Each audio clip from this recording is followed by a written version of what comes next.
Manalangin po tayong lahat. Mahabagin naming Diyos na sa amin ay nagmamahal. Salamat po sa lahat ng biyaya na naglinis ng lahat ng aming mga kasalanan magpakailanman sa pamamagitan ng mahalagang dugo ng Panginoong Hesus. Ginawa mo po kaming iyong mga anak, Panginoong Diyos, na wala po kaming anumang ginagawa at binigay mo po ang iyong walang hanggang kaharian sa amin bilang aming pamana, Panginoong Diyos. Sa mga sandaling ito, kami po na naligtas sa pamamagitan ng mahalagang dugo ng Panginoong Hesus ay nagtipon ng sama-sama sa iyong harapan, Panginoon. Nagpupuri sa iyong dakilang biyaya at pag-ibig, nag-aaral ng iyong salita at nakikibahagi sa banal na fellowship kasama ka po, Panginoon. Naniniwala po kami na kasama ka namin ngayon, Panginoon. Kaya pakiusap po, ingatan mo po ang bawat isa sa amin at hawakan mo po kami sa pamamagitan ng iyong mahabagin at makapangyarihang mga kamay, Panginoong Diyos, at kunin mo po ang aming mga kahinaan at punuin kami ng biyaya sa pamamagitan ng iyong mga salita. Gawin mo po kaming bago at masagana at tulungan po kami na mabuhay ng karapat-dapat na buhay bilang iyong mga anak, Panginoong Diyos. Pakiusap, bigyan mo nawa kami ng karunungan na maunawaan ang banal na kalooban mo, Panginoong Diyos, at dagdagan mo po kami ng kalakasan at katapangan na mabuhay para sa iyong kalooban at kaluwalhatian. Pakiusap din po, samahan mo po ang mga brothers at sisters na hindi makakadalo sa oras na ito. Pagalingin niyo po ang kalusugan ng may sakit. Tulungan mo po nawa na walang sino man ang matisod sa pamamagitan ng pagbibigay ng biyaya sa mga mahihina, sa mga tinutukso at sa mga nasa paghihirap. Marami pong mga tao ang nakikinig ng sermon online sa kanilang mga bahay. At sa maraming mga churches namin sa buong mundo, pakiusap, samahan mo po sila. Tulungan mo po sila at akayin mo po sila sa pamamagitan ng iyong salita at biyaya, Panginoong Diyos, upang naisin nilang mabuhay para sa iyong kalooban at kaluwalhatian sa natitira po nilang buhay. Pakiusap din po, hawakan mo po sila sa pamamagitan ng iyong makapangyarihang mga kamay, Panginoong Diyos. At sa Panginoon na nagbibigay ng salita ayon sa panahon at nagtuturo ng dapat naming gawin. Pakiusap po sa oras na ito, ituro mo po nawa sa amin kung ano po ang nararapat at kung ano po ang banal na kalooban na nais mo pong ihayag sa amin, Panginoong Diyos. Kami lang po ay nagtitiwala sa inyo. Ito po ang aming dalangin sa pangalan ng Panginoong Hesus. Amen.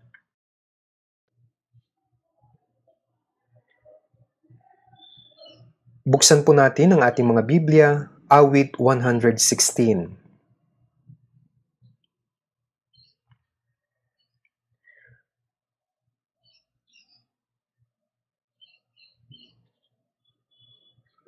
Verse 8.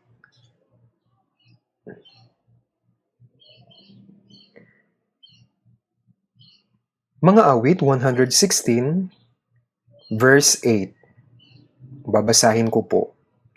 Sapagkat iniligtas mo ang aking kaluluwa sa kamatayan, ang mga mata ko sa mga luha, ang mga paa ko sa pagkatisod. Ngayon basahin po natin mula verse 12 hanggang verse 14. Sabay-sabay po. Ano ang aking isusukli sa Panginoon sa lahat niyang kabutihan sa akin? Aking itataas ang saro ng kaligtasan at tatawag sa pangalan ng Panginoon. Tutuparin ko ang aking mga panatas sa Panginoon sa harapan ng lahat ng kanyang bayan.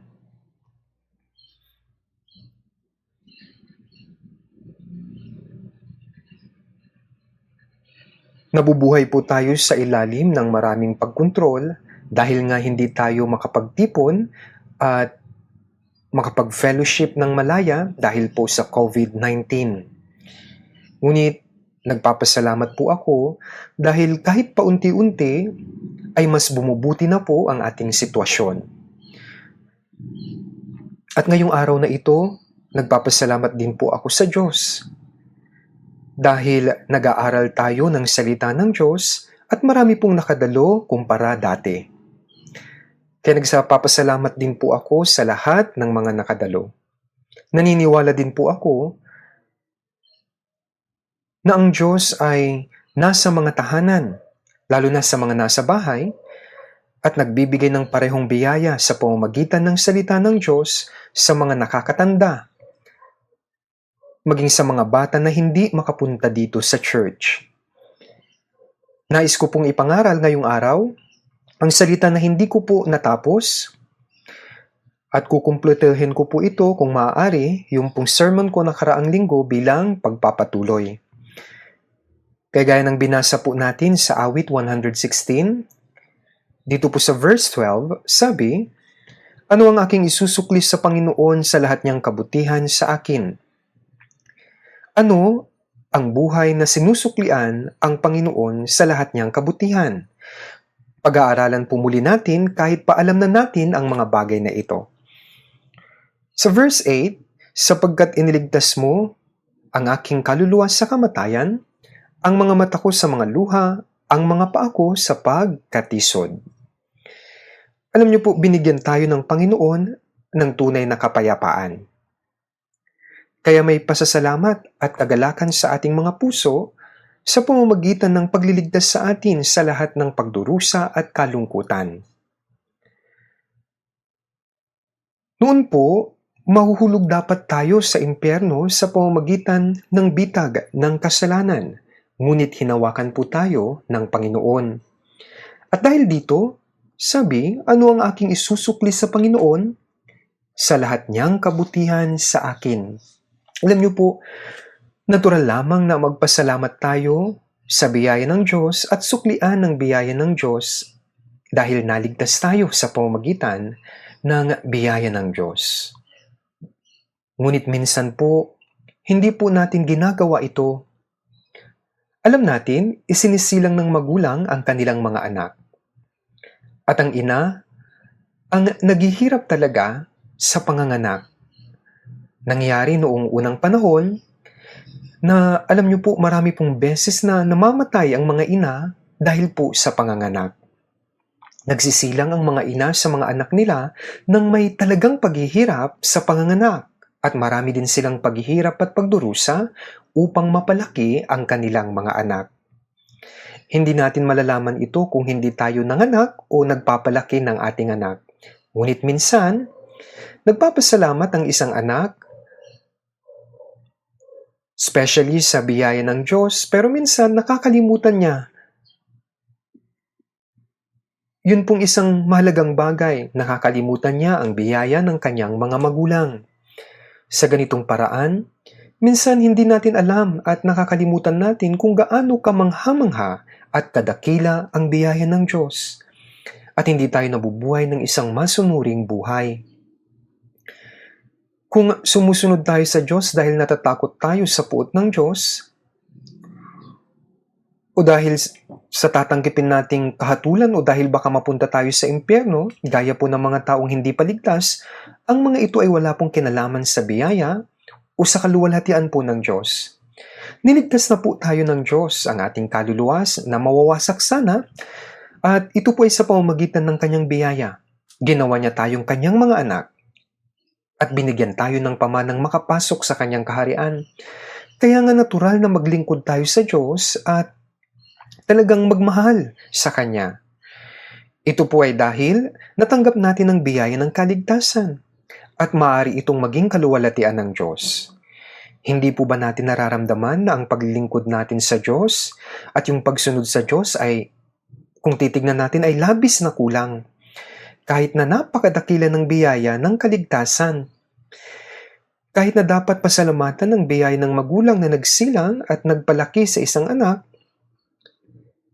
kapag mga bata pa ang mga anak, hindi pa niya alam ang biyayang ito, kaya hindi siya nakakapagpasalamat, hindi siya sumusunod.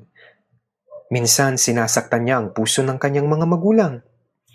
Kahit na nasa hustong gulang na ang anak, sinasabi niya sa kanyang mga magulang, "Bakit mo kasi ako isinilang?" Ano bang ginawa mo para sa akin? Lumalaban siya sa kanyang magulang sa ganitong paraan. Dahil ang kanyang isip ay isip bata pa at hindi pa mature. Kapag ang ating pananampalataya ay bago pa lang, hindi tayo lumalago o baka hindi pa nagmamature, kahit paligtas na tayo, minsan nagrereklamo pa tayo sa Diyos. At mayroon po tayo ng isipan na mabuhay ayon lamang sa sarili nating pamamaraan. Kaya nga dapat nating pag-isipan ng malalim kung ano ang biyaya ng Diyos sa atin. Maaring hindi natin nauunawaan ito ng lubos, yung pong biyaya ng Diyos habang nabubuhay pa tayo sa mundo. Ngunit malalaman natin ang malaki at malawak na biyaya ng Diyos at ang pag-ibig na hindi natin masusukat sa pamamagitan ng kung anuman. Bagaman hindi natin ito masasabi sa pamamagitan ng ating mga bibig. Kaya, gaano kadakila at kamangha-mangha ang kaligtasan na ibinigay ng Diyos sa atin? Pag-isipan po natin ito. Mari tayong magalak at magpasalamat sa Diyos kapag naunawaan natin ito. At kapag naunawaan, tayo po ay makakasunod sa salita ng Diyos at maaaring mabuhay tayo ng may puso na talagang sumusunod sa kalooban ng Diyos. Kaya nga, ang buhay Kristyano na ipinapamuhay natin, pagkatapos nating maligtas, ito po ang buhay na sinusuklian ang biyaya ng Diyos. Marami pong biyaya ang nakapaloob sa talatang ito. Sabi sa lahat niyang kabutihan sa akin. Kaya hindi po natin mabibilang ang biyaya ng Diyos. Napakalawak, napakarami. Sa Roma chapter 5 verse 8, sabi po, subalit pinatutunayan ng Diyos ang kanyang pag-ibig sa atin na noong tayong mga makasalanan pa, si Kristo ay namatay para sa atin. At sa unang 1, chapter 4 verse 9, sabi din po, dito nahayag ang pag-ibig ng Diyos sa atin sapagkat sinugo ng Diyos ang kanyang bugtong na anak sa sanlibutan upang tayo mabuhay sa pamamagitan niya. Kaya tayo nooy mga patay sa ating mga kasalanan at pagsalangsang. Ngunit sinugo ng Diyos ang kanyang bugtong na anak upang iligtas ang mga kaluluwa na nararapat sanang mahatulan. Niligtas niya po tayo. Kaya gaano nga kalaki at kamangha-mangha ang halaga na kanyang ibinayad upang maligtas lamang tayo. Sabi po, gayon na lamang ang pag-ibig ng Diyos sa sanlibutan. Ibinigay ng Diyos ang kanyang bugtong na anak sa akin at para sa iyo. Tayo po na nabuhay sa mundong ito at pinahintulutang mamatay ang tanging anak ng Diyos doon po sa krus. Kaya sabi sa Roma 8:32, siya na hindi pinagkait ang kanyang sariling anak, kundi ibinigay dahil sa ating lahat. Sabi, hindi ipinagkait ng Diyos ang kanyang sariling anak, kundi ibinigay dahil po sa ating lahat. Dahil sa mga kasalanan natin bilang handog pangkasalanan. Sino po ang magbibigay ng kanyang sariling anak upang mamatay para sa ibang tao? Isipin niyo po itong mabuti. Walang sino mang tao ang makakagawa nito. Ngunit ibinigay ng Diyos ang kanyang bugtong na anak para sa atin. Tayo po na dating nalayo at mga kaaway dahil sa ating isipan sa pamamagitan ng masasama nating mga gawa. Hindi po ito madaling maunawaan. Siya na walang kasalanan ay hinatulan ng kamatayan, gaya sa isang miserableng makasalanan, hinagupit at ipinako sa krus. Nagdusa siya ng hindi mailarawang sakit at namatay po siya. Sa pamamagitan ng banal na dugo na sa kanya'y dumanak, lahat ng ating mga kasalanan ay nahugasan magpakailanman. Kaya sa halip na tayo, tinanggap niya ang sumpa at kahatulan na dapat nating tanggapin. Ang Espiritu Santo ang nagpaunawa sa atin ng pag-ibig ng Diyos at ng biyaya ng Diyos. At siya ang nagligtas sa atin. Niligtas tayo ng Diyos at naging mga anak tayo ng Diyos. Binigyan tayo ng Diyos ng pag-asa. Pag-asang makapasok sa kanyang walang hanggang kaharian. Kaya gaano kadakila At kamangha-mangha po ang biyayang ito. At habang nabubuhay tayo sa mundo, hindi po niya tayo pinababayaan na parang mga ulila. Ang Espiritu Santo, na siyang Espiritu ni Kristo, ang Espiritu ng Diyos,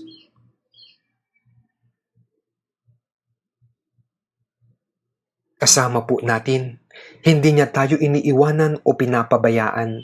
Kaya mula ng araw na maligtas tayo hanggang makapasok tayo sa kaharian ng Diyos, sasamahan tayo ng Diyos upang alisin ang ating mga kahinaan, upang ingatan tayo sa mga panganib, upang akayin tayo sa katotohanan, at upang gabayan at tulungan tayo. Ito po ang kamanghamanghang biyaya ng Diyos. Kaya ano ang aking isusukli sa Panginoon? Sa lahat niyang kabutihan sa akin. Kapag inisip po natin ang katagang ito,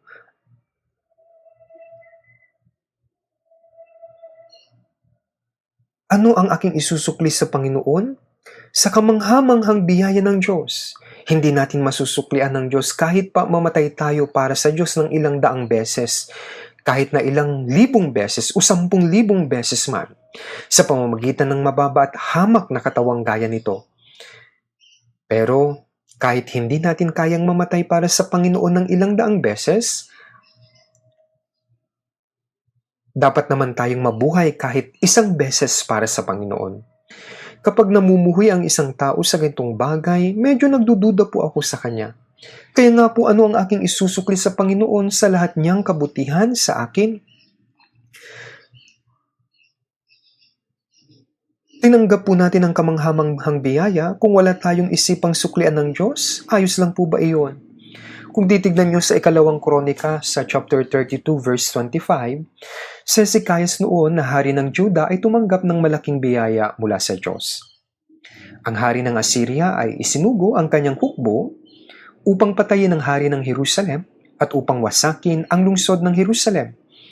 Ang bilang noon ng hukbo ay 185,000 at kinubkob nila ang Jerusalem at nagbantas sila.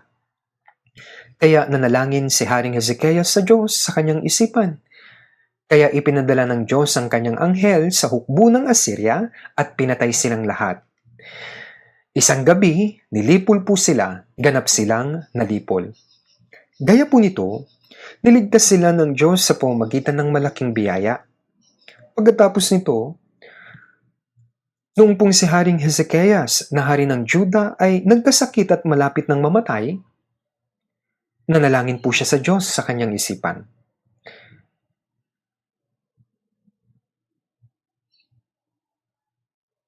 At tumugon po ang Diyos. Dininig ng Diyos ang kanyang panalangin at pinagaling siya. Dinagdagan pa nga ang kanyang buhay ng 15 taon. Maring binigyan siya ng Diyos ng higit pang hindi maipaliwanag ng mga biyaya. Kaya nga, naisulat sa Biblia, sa 2 Chronicles 32 verse 25, sabi doon, ngunit si Hezekias ay naging palalo at hindi tumugon ayon sa kabutihang ginawa sa kanya. Ayon sa biyaya ng Diyos, hindi siya tumugon, kaya pinarusahan ng Diyos si Hezekias na hari ng Juda at Jerusalem. Hindi siya sumunod, hindi sila sumunod sa salita ng Diyos at naglingkod sila sa mga Diyos-Diyosan. Ito ang dahilan kung bakit sila pinarusahan ng Diyos. Ngunit dahil sa kanilang kasalanang hindi pagsukli sa Diyos ayon sa biyaya ng Diyos, pinarusahan sila ng Diyos. At kung may mga ganito rin po sa ating panahon,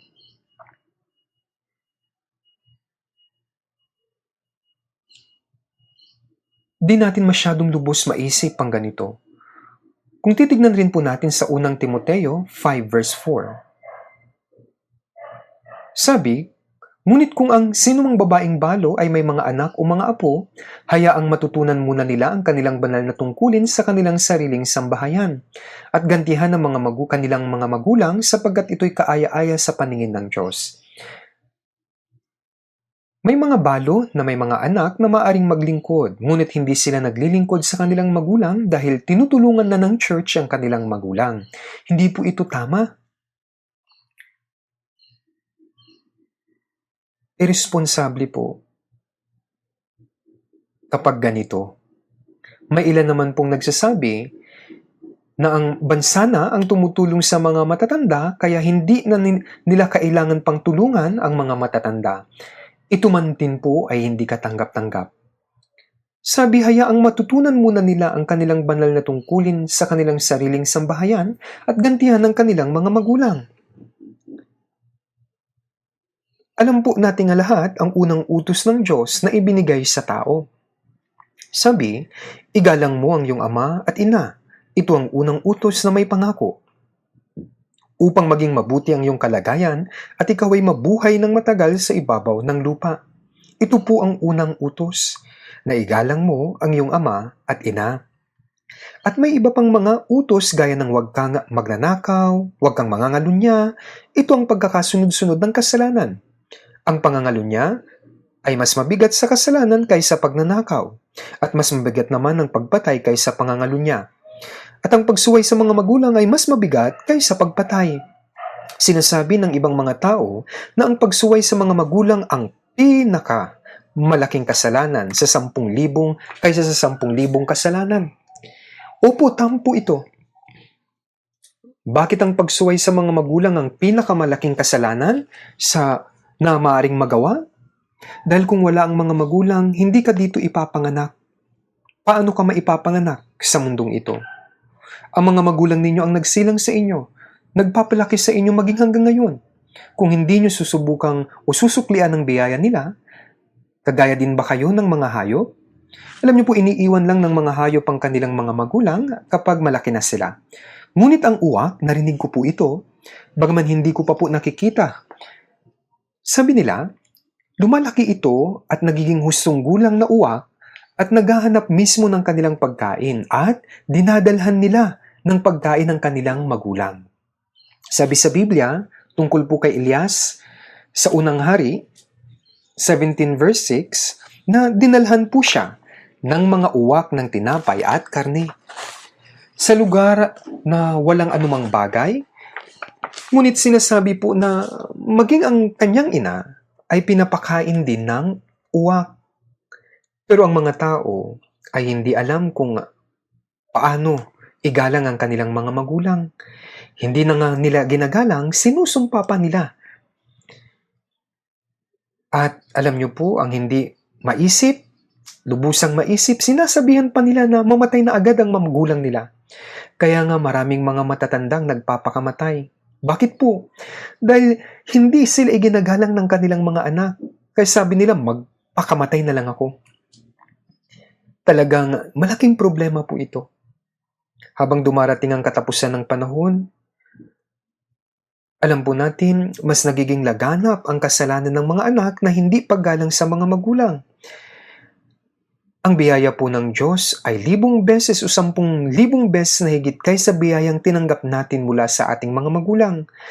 Gaano man kamahal ng mga magulang ng kanilang mga anak, hindi nila matutubos ang kanilang mga kasalanan ng kanilang mga anak. Hindi sila mamamatay sa halip nila at hindi nila maililigtas ang kanilang kaluluwa. Ngunit minahal tayo ng Diyos at niligtas tayo ng Diyos.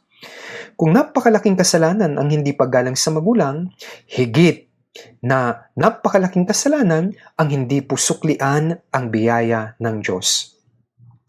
Ngunit sinasabi ninyo na ligtas na kayo. Magaling sa pag-awit sa inyong mga bibig tungkol sa biyaya ng kaligtasan. Pero sa katotohanan, bakit hindi nyo alam kung paano suklian ang biyaya ng Diyos sa inyong buhay? Ang pangunahing kasalanan ay ang kasalanan ng hindi pagsusukli sa biyaya ng Diyos. Higit ito sa anumang kasalanan sa mundong ito. Kaya mula sa kasalanan ito, magsisimula ang lahat ng mga kasalanan. Kaya nga dapat tayong mabuhay na sinusuklian ang biyaya ng Diyos sa natitira nating buhay. Ito po ang natitira pa sa ating buhay Kristyano, ang suklian, ang Diyos. Tinuturuan tayo ng Diyos ng maraming paraan upang masuklian siya. Ang una po, ang buhay na minamahalang Panginoon na nagligtas sa atin. Ito po ang paraan para masuklian natin siya. Dapat na mahalin ng mga anak ang kanilang mga magulang. Dahil mahal nyo sila, ginagalang at sumusunod kayo sa inyong mga magulang. Yan ang unang paraan para masuklian ng Diyos, pagmamahal sa Kanya. Sa unang Pedro 1:8, sabi po, hindi nyo siya nakita, gayon may inyong iniibig. Bagaman ngayon ay hindi nyo siya nakikita, gayon may inyong sinasampalatayanan. At kayo nagagalak na may galak na hindi maipaliwanag at puspos ng kaluwalhatian. Sa Isaiah 38 verse 17, ngunit iyong pinigil ang aking buhay mula sa hukay ng pagkawasa. Kaya sa pamamagitan ng pag-ibig ng Diyos, walang kondisyon niya tayong pinigilan na mawasak. Sa Efeso chapter 2 verse 3, bago tayo naligtas, sabi, tayong lahat ay dating nabuhay sa gitna ng mga ito, sa mga pagnanasa ng laman na ating ginagawa, ang mga nais ng laman at ng pag-iisip. At tayo nooy katutubong mga anak ng kapuutan gaya naman ng mga iba. Dati po sumunod tayo sa dyablo, pinuno ng kapangyarihan ng himpapawid, at ang dyablo ay inudyukan ng masasamang kasakiman ng ating laman. Kaya tayong lahat ay dating nabuhay sa mga pagnanasa ng laman, na ating ginagawang mga nais ng laman at ng pag-iisip, at tayo nooy katutubong mga anak ng kapuutan gaya ng mga iba na nabubuhay sa sanlibutan. Ngunit ang Diyos, palibhas ay mayaman sa awa, dahil sa kanyang malaking pag-ibig sa atin, maging noong tayo mga patay sa pamamagitan ng ating pagsuway, binuhay niya tayo kay Kristo. Sa pamamagitan ng biyaya, kayo'y naligtas. Ang buo at ganap na pag-ibig ng Diyos na nagligtas sa atin. Ang kaligtasan ay nakabatay sa ganap na pag-ibig ng Diyos. Kung hindi, sino kaya ang maliligtas? Ang pag-ibig na iyon ay lubos na kaiba sa pag-ibig po ng tao. Upang maipaliwanag ang pag-ibig ng Diyos, isang salita ang nabuo. Ito ay ang pag-ibig na tinatawag pong agape. Hindi po ito pag-ibig ng tao. Ang pag-ibig ng tao ay tinatawag na storge, philia o eros. Ang mga ito'y tumutukoy sa iba't ibang uri ng pag-ibig o mga pagpapahayag ng pag-ibig. Ngunit ang pag-ibig ng Diyos ay tinatawag na agape. Ito po ang banal na pag-ibig. Ito ang ganap na pag-ibig. Ito ang walang hanggang pag-ibig. Ito ang pag-ibig na walang hinihinging kondisyon. Iniligtas po niya tayo sa pamamagitan ng pag-ibig na ito. Walang sino man ang mawawasak ng kasalanan sa harapan ng pag-ibig na ito. Bakit? Sapagkat ang pag-ibig ng Diyos ay higit na dakila kaysa ating mga kasalanan. Ang pag-ibig na nananatili matapos mahugasan ng mahugasan magpakailanman. Kaya sabi po ng isang kanta, ang dakilang pag-ibig ng Panginoon na hindi nakapagsasalita ay ang krus ng Kalbaryo. Ang dakilang pag-ibig na iyon ay napasa akin. Sa Roma chapter 5 verse 5, sapagkat ang pag-ibig ng Diyos ay ibinuhos sa ating mga puso sa pamamagitan ng Espiritu Santo na ibinigay sa atin. Inibig tayo ng Diyos. Ipinakita ni Jesus ang pag-ibig na iyon sa pamamagitan ng kamatayan niya sa krus at ipinaunawa sa atin ng Espiritu Santo. Dahil inibig tayo, natural sa atin na ibigin naman ng Panginoon. Kaya nabubuhay tayo sa Panginoon na hinihimok ng pag-ibig na iyon. Sa awit 18 verse 1, iniibig kita o Panginoon, aking kalakasan. Iniibig kita, ikaw ang buhay ko, at ikaw ang pag-asa ko. Yan po ang nararapat. Sa unang 1:4 verse 16, at ating nalaman at sinampalatayanan ang pag-ibig ng Diyos para sa atin. Ang Diyos ay pag-ibig. Nalaman at sinampalatayanan natin ang pag-ibig ng Diyos. Nalaman natin, sinampalatayanan. Kaya sa unang 1 chapter 4 verse 19, tayo'y umiibig sapagkat siyang unang umibig sa atin. Kaya may kanta po sabi, dahil iniibig ako ni Jesus, iniibig ko rin si Jesus. Naparito siya upang tubusin ako at namatay siya sa krus. Ang pag-ibig na iyon ay naisakatuparan sa atin. Hindi ko ito mababayaran. Ang biyaya at pag-ibig ng Diyos sa akin, ngunit ang mahinang puso at hamak na katawan ang magiging alipin mo. Hindi natin mababayaran ang pag-ibig ng Diyos. Ngunit, ang ating mahina at hamak na katawan ay maaaring maging kanyang alipin. Ano po ba ang alipin? Ito ay para lamang sa may-ari. Ang alipin ay walang sariling plano, sariling katwiran, sariling katigasan ng ulo, o anumang katulad nito. Siya lamang ay para sa may-ari. Hindi tayo pinipilit na maging alipin. Tayo ay mga alipin ng kalayaan. Sapagkat una tayong pinaglingkuran ng Panginoon tulad ng isang lingkod at namatay siya sa krus. Nahimok tayo ngayon sa pag-ibig at naging mga alipin ng Panginoon na may masayang puso. Kaya nga ang ating buhay na ibinabalik ang biyaya ng Panginoon ay upang ipakita sa Panginoon ang pag-ibig na natanggap po natin mula sa Panginoon. Kaya sa John chapter 21, sa verse 15, ang Panginoong Hesus na muling nabuhay noon ay nagpakita sa mga alagad. Nagpakita siya sa dagat ng Galilea kung saan po niya tinawag ang mga unang alagad. Sa John 21 verse 9, nang sila'y makadaong sa lupa, nakakita sila roon ng mga nagbabagang uling at may isang islang nakalagay sa ibabaw at tinapay. Sabi po, hali kayo at mag-almusal. Isipin po ninyo ang pangyayaring ito. Ang Panginoong Hesus na muling nabuhay at kumakain ng almusal na inihanda ng Panginoon. Pagkatapos ng almusal, sinabi ni Hesus kay Pedro, Simon, anak ni Juan. Binigyan ni Hesus ng bagong pangalan noon si Pedro. Mula Simon naging Pedro. Ngunit bakit sinabi dito Simon, anak ni Juan? Bakit niya siya tinawag sa tunay na pangalan na Simon? Tinawag siya. Ibig sabihin, magsimula tayong muli sa ngayon. Sumunod si Pedro kay Jesus sa loob ng 3 kalahating taon, ngunit hindi pa niya noon nauunawaan ang pag-ibig ng Panginoon. Bakit? Tanging kapag namatay na si Jesus sa krus, mahahayag ang pag-ibig ng Diyos. Bakit nais mamatay ni Pedro para sa Panginoon, gayong hindi pa namamatay ang Panginoon? Sabi niya noon, handa akong mamatay sa bilangguan para sa Panginoon. Salamat na lang pero hindi. Kung sinabi ni Jesus kay Pedro na salamat Pedro, bagaman iniwan ako ng ibang mga alagad, hindi mo ako iniwan. Kapag nadakip ako, madadakip ka rin, at kapag namatay ako, mamamatay tayong magkasama at magkakaroon ka ng malaking gantimpala.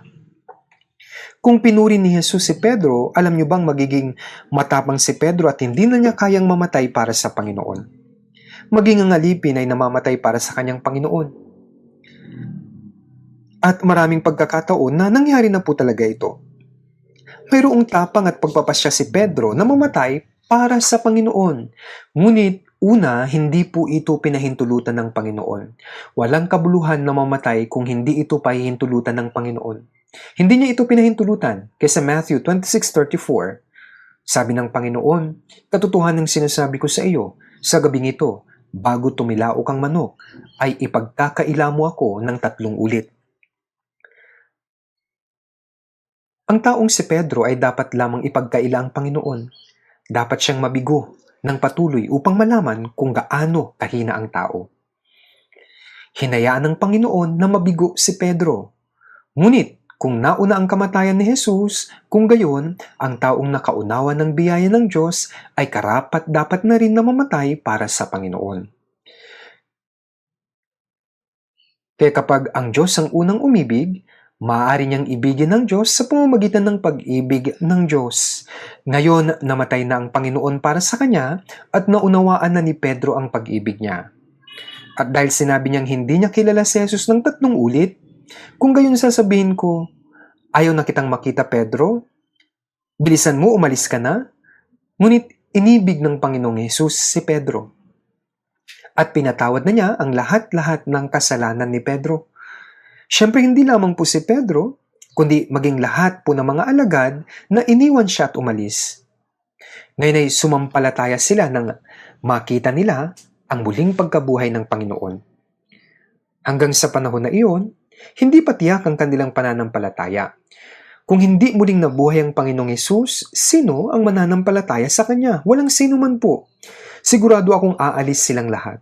Kung gayon, tapos na. Ngayon, ang mga alagad ay tunay ng nanampalataya na si Jesus ang Kristo at siya ang tagapagligtas. Magsimula tayong muli ngayon, parang ganun po ang ibig sabihin. Mga kapatid, kahit gaano ninyo kamahal ang pagiging relihiyoso o ang Christian life, dapat kayong magsimulang muli.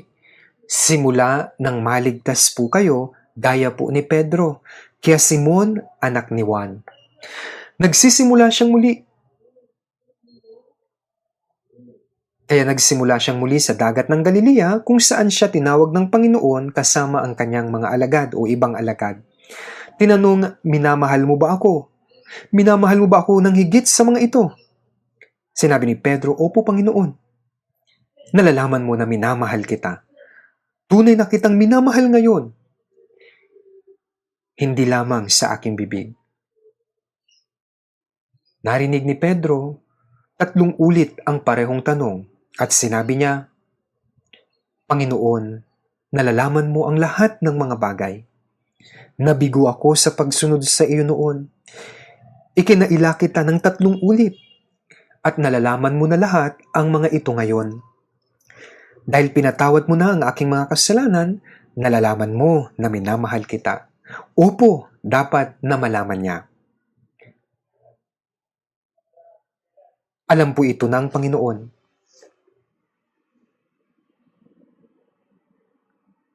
Sa John chapter 5 verse 42, subalit nalalaman ko na ang pag-ibig ng Diyos ay wala sa inyo. Sa unang Korinto 8:3, subalit kung ang sino man ay nagmamahal sa Diyos, ang taong ito ay kilala niya. Kilala ng Diyos ang mga nagmamahal sa Kanya. Alam ng Diyos kung minamahal mo siya ng kaunti o malaki. Nais patunayan ni Jesus ang pag-ibig ni Pedro. Alam na niya ito kahit hindi niya suriin. Ngunit bakit sinubukan niyang suriin itong muli? Nais ng Panginoong Hesus na ihayag niya ito sa kanyang puso at sa pamamagitan ng kanyang bibig. At tinatanong din po tayo ng Panginoong Hesus, minamahal mo ba ako nang higit sa lahat ng mga bagay sa mundo? Na tumatawag sa bawat isa ayon sa pangalan?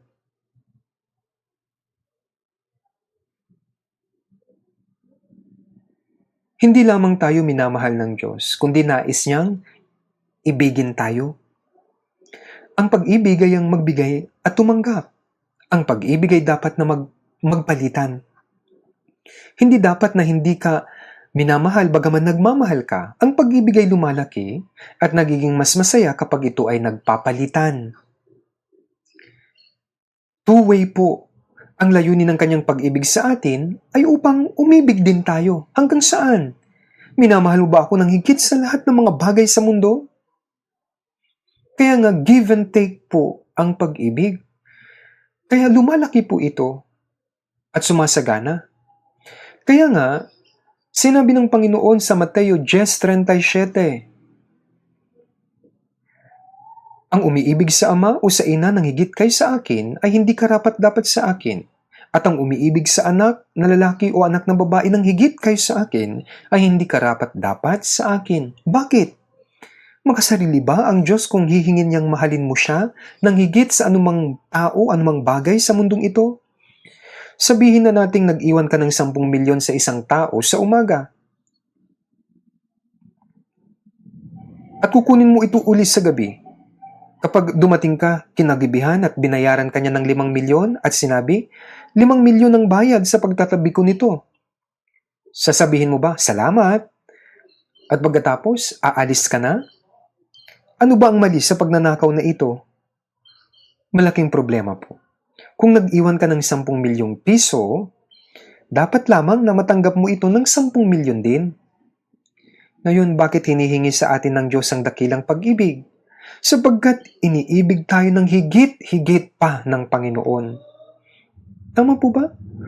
Kaya kung nagbigay ka po ng 10 milyon, Natural lamang na i-expect mo ibabalik 10 milyon. Kaya ganyan po ang request ng Panginoon sa atin. Sa Mateo 22 verse 37 hanggang 38, ibigin mo ang Panginoon mong Diyos ng buong puso mo at ng buong kaluluwa mo.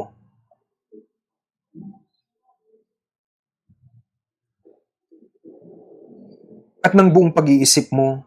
Ito ang dakila at unang utos. Kaya dapat ninyong ibigin ng Diyos ng buong puso, ng buong kaluluwa at ng buong pag-iisip mo. Sobra po ba ito? Alam niyo po, binigay sa atin ng Diyos ang kanyang buong puso, ang kanyang buong kalooban, ang kanyang buong kalakasan, ang kanyang buong buhay hanggang sa kamatayan. Kaya natural lamang na hingin niya ang pag-ibig na yon sapagkat minahal ka niya. Kahit gaano kamahal natin ang Diyos, maliit lang ba ang pag-ibig na ito sa Diyos? Hindi niyo rin po ba ito gusto? Maliit na pag-ibig ba ito? Hindi po. Kaya minamahal din natin yung mga sa bahay kung titignan nyo. Yung ibang tao, minamahal din nila yung kanilang mga aso. Tama po ba? Ay yung pagmamahal natin sa Diyos, bakit minsan maliit lang po? Pero dun po sa aso, mahal natin. Sa 2 Timothy chapter 3, sabi sa mga huling araw, ang mga tao ay magiging maibigin sa kanilang mga sarili, maibigin sa salapi, at mga maibigin sa kalayawan sa halip na mga maibigin sa Diyos.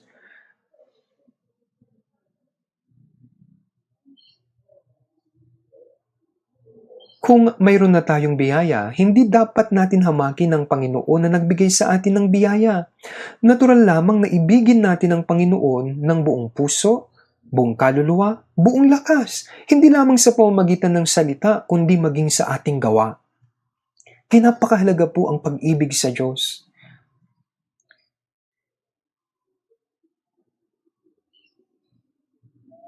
Sa Lucas 7 verse 47, kaya't sinasabi ko sa inyo, ang marami niyang kasalanan ay pinatawad na, sapagkat siya ay nagmahal ng malaki, subalit ang pinatatawad ng kaunti ay nagmamahal ng kaunti. Gaano karaming kasalanan ang ipinatawad sa atin? Kaunti lamang po ba? Ipinatawad tayo mula sa napakalaking kasalanan magpasawalang hanggan, hindi po maliit. Napakalaki. Nadadalhin sana tayo sa impyerno. Ngunit, nagkukunwari tayong iniibig natin ng Panginoon ng kaunti sa tuwing naiisip natin siya. At ito ba ang paraan upang masuklian ang biyaya ng Diyos? Isipin po ninyo kung mayroon po kayong budhi.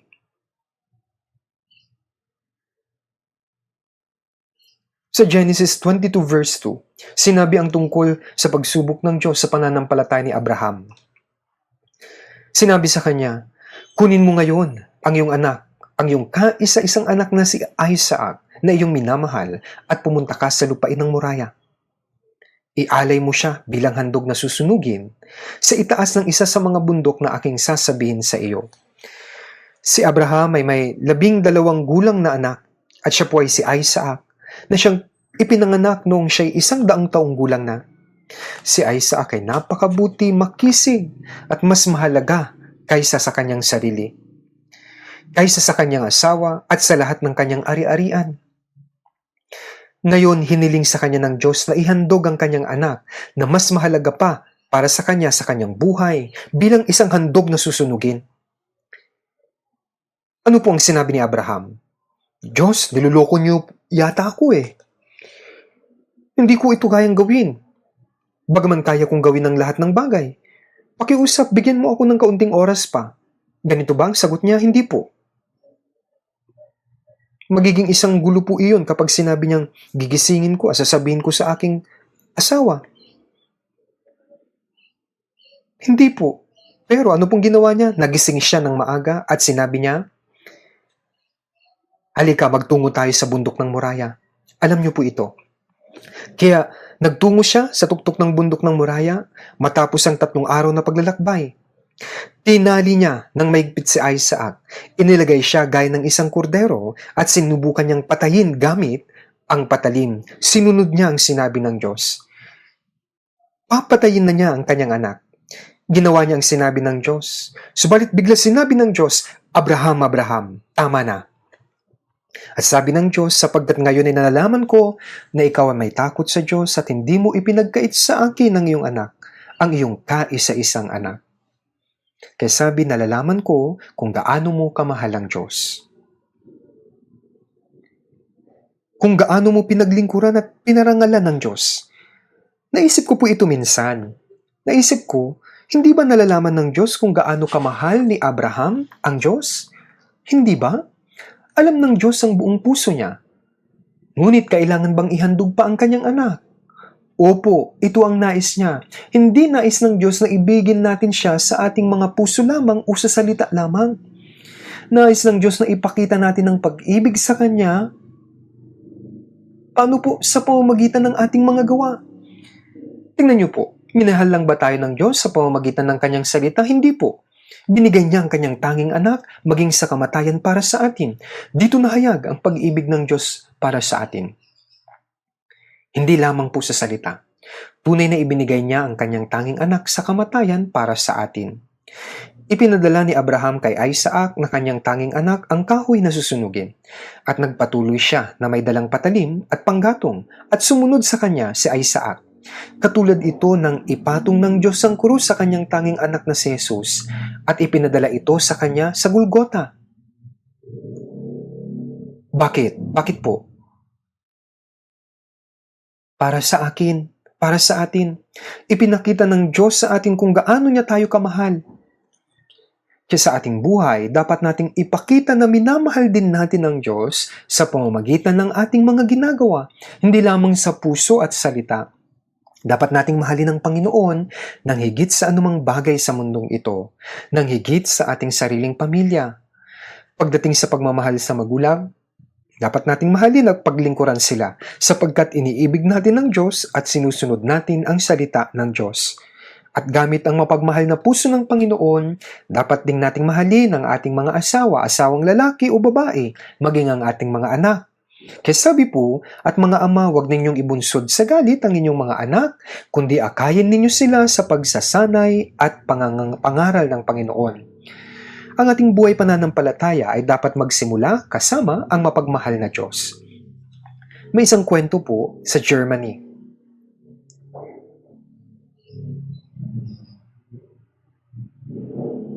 Ito po ay patungkol kay Conde Zinzendorf. Siya po ay taga-Germany at nakaunawa talaga siya ng biyaya at naligtas siya, maagang naligtas.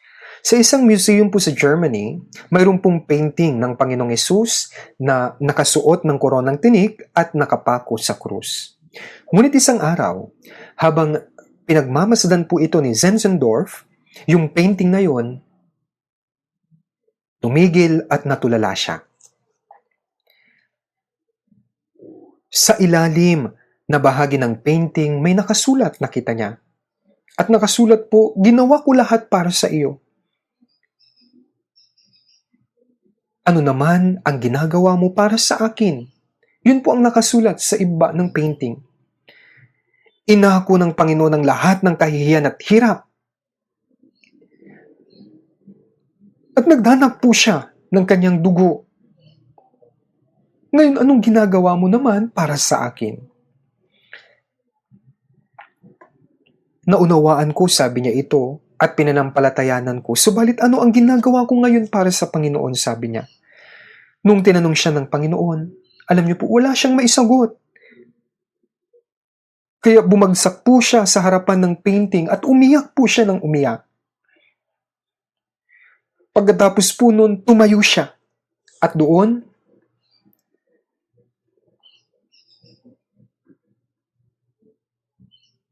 nagpasya po itong si Zinzendorf na mula sa araw na iyon, mabubuhay siya para sa Panginoon lamang sa buong buhay niya. Sabi niya, Panginoon, magmula ngayon, mabubuhay po ako at mamamatay para sa iyo. At mula ng araw na iyon hanggang sa araw na pumunta na siya sa Panginoon, talaga pong inialay ni Zinzendorf ang lahat sa Panginoon. Inialay niya lahat ng kung anong meron siya, ang lahat ng pag-aari niya.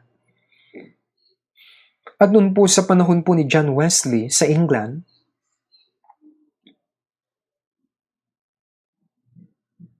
habang nangangaral ito pong si John Wesley, nakilala niya si Zinzendorf. Noong kasagsagan ng pangangaral ng Ebanghelyo sa Europa, lubos siyang tinulungan ni Zinzendorf. Nagpasya siyang ibigay ang lahat ng pag-aari niya, maipangaral lang ni John Wesley ang Ebanghelyo at ibinigay niya ang buhay niya para sa Panginoon. Kaya ano pa ang hindi niya kayang gawin? Ipinahayag niya ang kanyang pag-ibig sa Panginoon sa pamamagitan ng kanyang ginawa sa kanyang buhay. Tanong po, paano naman po tayo ngayon? Ganun din po dapat sa atin.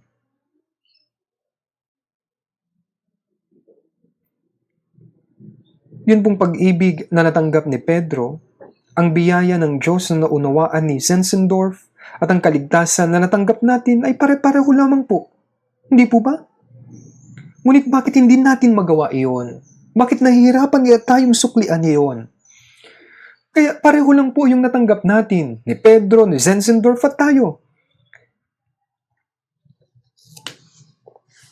Sa 1 John 2 verse 15, sabi po, huwag ninyong ibigin ang sanlibutan. Ni ang mga bagay na nasa sanlibutan, ang pag-ibig ng Ama ay wala sa sino mang umiibig sa sanlibutan. Kaya huwag ninyong ibigin ang sanlibutan o ang mga bagay sa sanlibutan. Ang mga tunay na umiibig sa Panginoon, hindi nila iniibig ang sanlibutan. Sapagkat ang lahat na nasa sanlibutan, ang masamang pagnanasa ng laman, at ang pagnanasa ng mga mata, at ang pagmamata sa buhay ay hindi mula sa Ama, kundi sa sanlibutan. Ang mga ito ay pain lamang ng dyablo. Nabubuhay tayo sa sanlibutan, ngunit hindi natin pwedeng mahalin ang sanlibutan. Nagtatrabaho at nabubuhay tayo para sa mga pangangailangan ng ating katawan, ngunit ang mga bagay na ito ay ibinigay sa atin ng Diyos. Kaya dapat nating gamitin ang mga ito para rin sa kalooban ng Diyos at hindi dapat mailigaw ang ating mga puso sa mga bagay na ito. Kapag nagmamahal tayo, natatangay ang puso natin. Dapat nating mahalin ng Diyos. Higit sa anubang bagay sa mundong ito, sapagkat iniibig natin ang Panginoon, hindi natin iniibig ang sanlibutan. Sa awit 97 verse 10, sabi po, kayong nagmamahal sa Panginoon, kamuhian ninyo ang kasamaan. At sa Roma 8:35, sino ang makapaghihiwalay sa atin sa pag-ibig ni Kristo? Ang kahirapan ba? O ang kapigatian? O ang pag-uusig? O ang tagutom? O ang kahubaran? O ang panganib? O ang tabak? Walang kahirapan, walang kapigatian, walang pag-uusig, walang panganib, walang tagutom, walang tabak ang makakasira ng pag-ibig sa pagitan ko at ng Diyos. Dahil sa iyo'y kami pinapatay sa buong araw, kami ay itinuturing ng mga tupa sa katayan. Sa sanlibutan, itinuturing tayong tupa sa katayan. Tayo po ay inuusig nila, binabaliwala.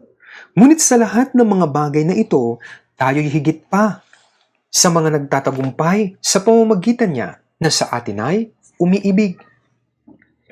Ang kapangyarihan upang mapagtagumpay ng sanlibutan ay ang pag-ibig din ng Panginoon.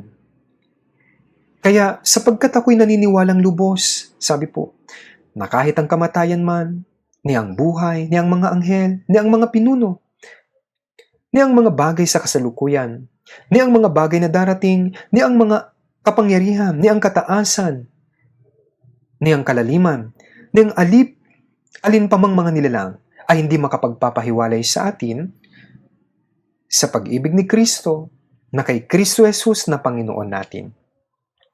Sapagkat iniibig natin ang Panginoon,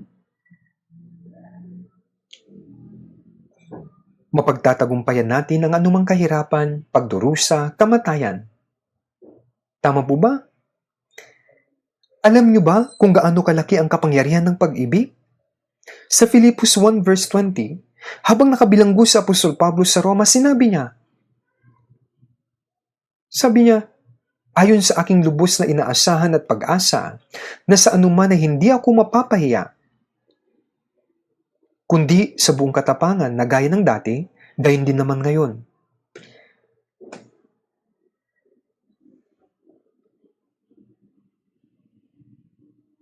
Sabi po niya, dinagdag niya, dadakilain si Kristo sa aking katawan, maging sa pamamagitan ng buhay o sa pamamagitan ng kamatayan. Ano ang kanyang lubos na inaasahan at pag-asa? Habang nabubuhay sa mundong ito, sa anuman na hindi ako mapapahiya, sabi niya, ay dadakilain si Kristo sa aking katawan, maging sa pamamagitan ng buhay o sa pamamagitan ng kamatayan. Ibig sabihin, tanging ang Diyos lamang ang nais kong luwalhatiin. At sinabi pa niya, sabagkat sa ganang akin, ang mabuhay ay si Kristo at ang mamatay ay pakinabang. Filipos 1:21. Ang mabuhay ay si Kristo at ang mamatay ay kaluwalhatian. Bakit po? Dahil sa pag-ibig ng Panginoon. Ngayon, ang pag-ibig ng Panginoon ay dapat lubos na gumabay sa ating mga puso at buhay. Ano ang paraan upang magantihan o masuklian ang biyaya ng Diyos? Ang isa pa po ay pagsunod sa salita ng Diyos.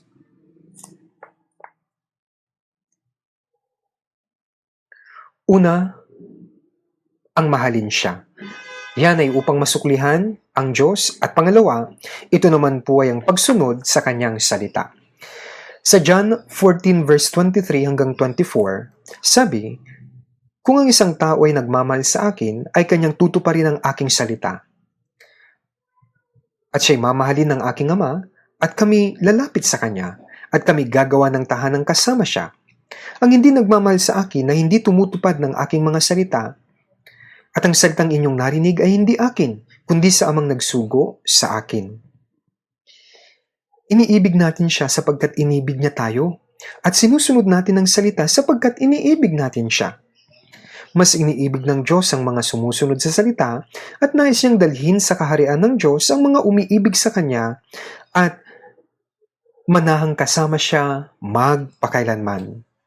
Kaya sabi, kami lalapit sa Kanya at kami gagawa ng tahanang kasama siya.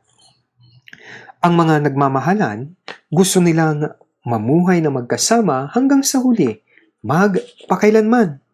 Hindi po ba? Iniibig natin ang Panginoon. Sapagkat siya po ang unang umibig sa atin.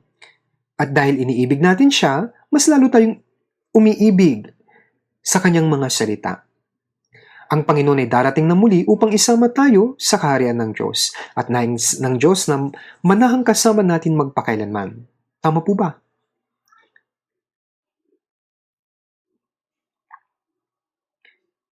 Ngunit sa Lucas, chapter 6, verse 46, sabi niya, bakit tinatawag niyo akong Panginoon, Panginoon, ngunit hindi niyo ginagawa ang sinasabi ko? Kaya mahusay nilang sinasabi sa kanilang mga labi, Panginoon, Panginoon, magaling umawit at magaling manalangin. Ang pagpupuri ay nababagay sa matuwid, sabi po. Sa kanilang mga labi, napakagaling umawit ng himno. Iniibig kita ng higit kaysa dati. Ngunit alam niyo po ang sabi ng Diyos? Sandali lang, teka lang. Kailan mo ako inibig ng higit kaysa lahat ng bagay? Ng higit kaysa dati? Iniibig mo ang sanlibutan. Iniibig mo ang iyong sarili. Iniibig mo ang pera mo at puno ka ng ganitong uri ng pag-ibig. Ano? Sinungaling ka. May nagsabi po na ang mga mananampalataya raw kay Jesus ay magagaling magsinungaling tuwing linggo ng umaga. Sa tuwing nananalangin sila ay umaawit, sapagkat ang himno ay wala sa kanilang puso. Umaawit lang po, pero yung tunay na himno wala sa puso. At lahat ng mga nakaraang pagnanasa sa sanlibutan, matagal nang naglaho, sinasabi nila. Ang mga pagnanasa ng sanlibutan, on the other hand, ay puno pa sa puso nila. Kaya kailan ito naglaho? Isipin po natin. Brothers and sisters, hindi dapat tayo magsinungaling sa harapan ng Diyos, sapagkat alam ng Diyos ang ating puso. Sa Ezekiel 33 verse 31, sinabi ng Diyos kay Ezekiel, dumating sila sa iyo na gaya ng pagdating ng bayan, at sila'y nagsisiupo sa harapan mo na gaya ng aking bayan.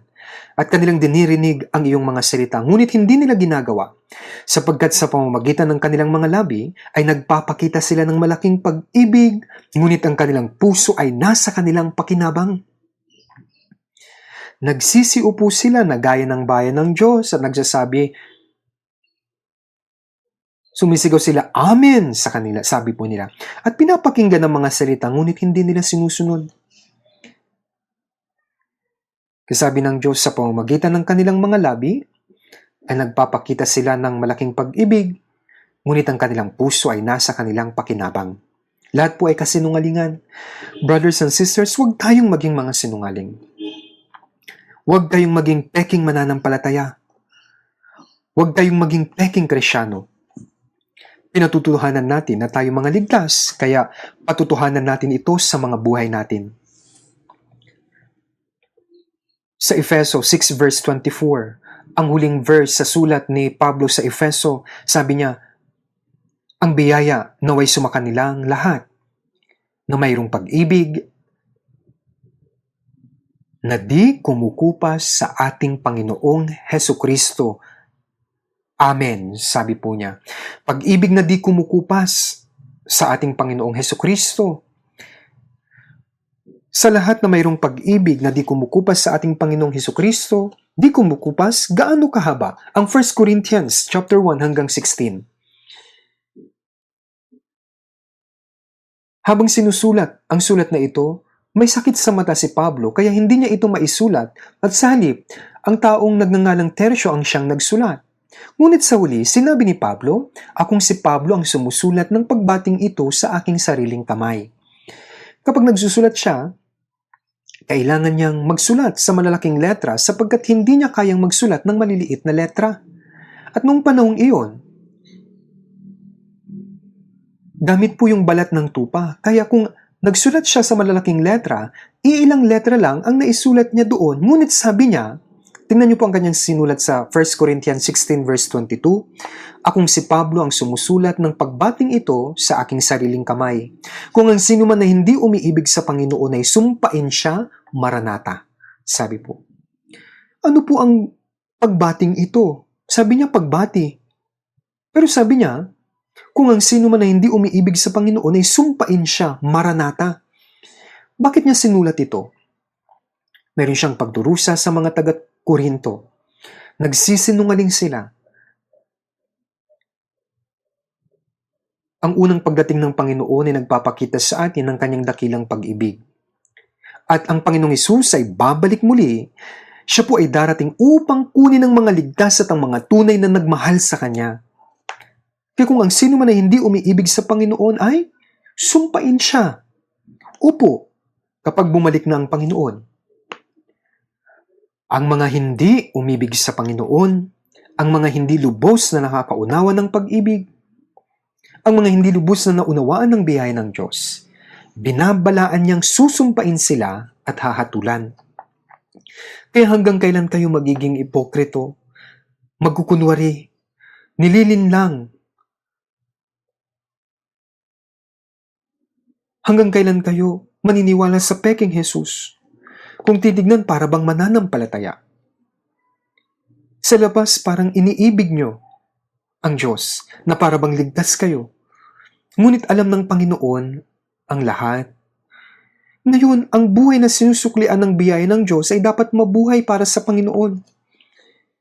Ito ang pamumuhay para sa Diyos. At habang nabubuhay tayo sa mundong ito, ano man ang ating ginagawa sa trabaho, o kung nagsasaka man tayo, o di kayo nagninegosyo, ano man ang ating ginagawa, paraan lamang po ito. Ano man ang trabaho nyo, nagsasaka man, nagninegosyo, paraan lang yan at hindi po ang layunin. Ano ang layunin ng ating buhay? Iisa lamang po. Ito po ay ang mabuhay para sa Diyos at hindi para sa mundong ito. Mabuhay para sa Panginoon. Sa 2 Corinthians chapter 5 verse 15, siya'y namatay para sa lahat upang ang nabubuhay ay huwag nang mabuhay pa para sa kanilang sarili, kundi para sa Kanya na alang-alang sa kanila ay namatay at muling nabuhay. Namatay ang Panginoon para sa atin, inako niya ang sumpa at kahatulan sa halip na tayo. Sa pamamagitan ng pagdanak ng Kanyang dugo na patawad ang ating mga kasalanan magpakailanman. At pagkatapos siyang mabuhay muli, pinagkalooban niya tayo ng buhay na walang hanggan.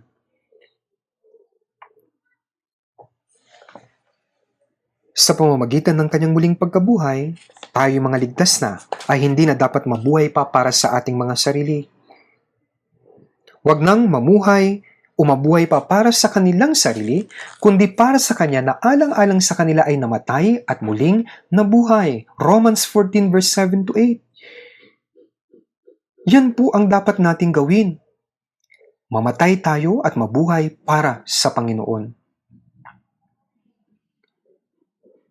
Siya nga po pala, ito pong Romans 14 verse 7 to 8, dapat alam na alam natin ito. Alam nyo naman po ang talatang ito, di po ba? Ito pong Romans 14 verse 7 to 8, kabisado na po. Kabisado na po ng bawat isa po sa atin. Alam nyo po ba o kabisado nyo pa po ba ang verse na ito? Na huwag na tayong mabuhay pa para sa ating sarili, kundi para sa Kanya, na alang-alang sa kanila ay namatay at muling nabuhay. Yan po dapat. Kaya dapat mabuhay po tayo sa Diyos, para sa Panginoon sa ating buhay. Huwag na tayong mabuhay pa para sa ating sarili. Bagaman tayo po ay nabubuhay sa mundong ito, hindi tayo taga dito. Meron tayong buhay na walang hanggan. Tayo po ay mga anak na ng Diyos. At dapat tayong mabuhay para po sa kaluwalhatian ng Diyos. Walang sino man sa atin ang nabubuhay sa kanyang sarili. At walang sino mang namamatay sa kanyang sarili. Kung nabubuhay tayo, sa Panginoon tayo nabubuhay. O kung namamatay tayo, sa Panginoon tayo namamatay. Kaya't mabuhay man tayo o mamatay, tayo'y sa Panginoon. Ito po ang sinabi sa Romans chapter 14, verse 7 at verse 8. Siya nga pala, alam niyo po ba o memorize yung talatang ito? Kabisado po ba? Tama po? Bakit wala pong sumagot? Kahit nakamas po kayo, sumagot po kayo. Kung hindi niyo po ito memorize, i-memorize po ninyo. Ngayong araw, sige, memory verse tayo. Okay, banggitin po natin, Romans 14 verse 7 to 8, sabay-sabay po. Walang sino man sa atin ang nabubuhay sa kanyang sarili at walang sino mang namamatay sa kanyang sarili. Kung nabubuhay tayo, sa Panginoon tayo nabubuhay, o kung namamatay tayo, sa Panginoon tayo namamatay. Kaya't mabuhay man tayo o mamatay, tayo'y sa Panginoon. Kaya walang sino man sa atin, mga taong ligtas, ang nabubuhay sa kanyang sarili at walang sino mang namamatay sa kanyang sarili. At mamuhay at mamatay para lang sa kanyang sarili, kapag ganun, sumpa po yan. Walang pakinabang yun. Kung kayo ay nabuhay, nagdusa at namatay para lamang sa inyong sarili, tandaan niyo po, yan po ay sumpa. Walang halaga yan. Kahit na anuman ang ating ginawa o pinagdurusahan, kung ito po ay para sa Panginoon, ito po dapat. Kaya kung nabubuhay tayo, sa Panginoon tayo nabubuhay. O kung namamatay tayo, sa Panginoon tayo namamatay. Kaya't mabuhay man tayo o mamatay tayo sa Panginoon. Sa 1 Corinthians 6 verse 19, o hindi ba ninyo nalalaman ng inyong katawan ay templo ng Espiritu Santo na nasa inyo? Na tinanggap ninyo mula sa Diyos at kayo hindi sa inyong sarili. Kaya ang ating katawan, kaluluwa, Espiritu, ay binayaran na po sa pamamagitan ng dugo ng Panginoon. Kaya hindi na ito sa akin, ngunit sa Panginoon na ito. Mabuhay at mamatay lamang tayo para sa Kanya, sapagkat ako'y sa Panginoon. Kung kayo lang po ay sige, left and right lang na parang naglalakad. Nakakapagod. Ngunit mas mabilis kayong makakakyat kung aakyat kayo habang binibigkas. Halimbawa, paakyat ka, binibigkas mo. Kung nabubuhay tayo sa Panginoon, tayo nabubuhay. O kung mamamatay tayo sa Panginoon, tayo mamamatay. Ganyan din po ang ginagawa ko. Kapag ako po ay umaakyat sa hagdanan. Nagpapatuloy lang po ba kayo? Kayo rin po ba ay nagpapatuloy sa pagkakabisado o pagme-memorize? Ako rin po, ganun. Kapag gumigising ako, lagi kong iniisip ano kaya ang magagawa ko upang suklian ang biyaya ng Diyos.